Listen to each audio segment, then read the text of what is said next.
G'day mate, 40 here. Just shocking story in the Washington Post right now. A merchant marine cadet said she was assaulted at sea. Her account has Washington looking for answers. Here's the killer thing. We may never know why this happened. All right. So she was the only woman on this ship. And the crew members cheered, according to her story, when the 19-year-old female cadet, the only woman on the ship, she walked into the cigarette smoke-filled stateroom. "Drink with us," she recalled them saying, "and you can have tomorrow at work." So the cadet, a midshipman at the U.S. Merchant Marine Academy, she got drunk. And you will never guess what happened next. And we may never understand why this happened. Two engineers brought her up to her room, then put her into the shower while clothed, trying to sober her up. After one engineer left, the cadet recalled she remembers being naked in the shower, being sexually assaulted by the other engineer.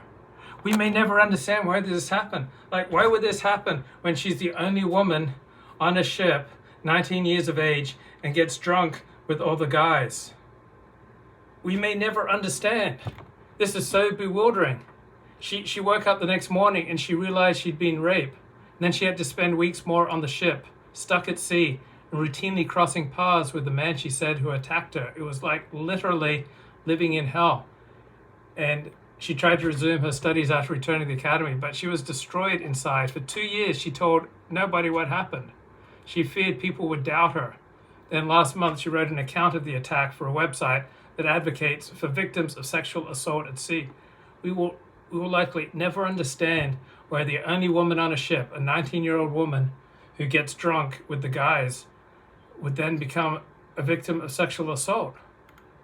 I'm like pulling my hair out. Like, why would this happen when you're the only woman, a young woman, and you get drunk with a bunch of guys?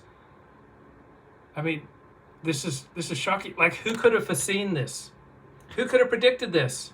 Who could have warned this woman that it's kind of dangerous to be the only woman at sea and to get drunk with the guys? Like, who could have foreseen? Could not someone have spoken up? Did not her parents tell her about being at sea, drunk, alone with a bunch of guys? We may never know why this happened.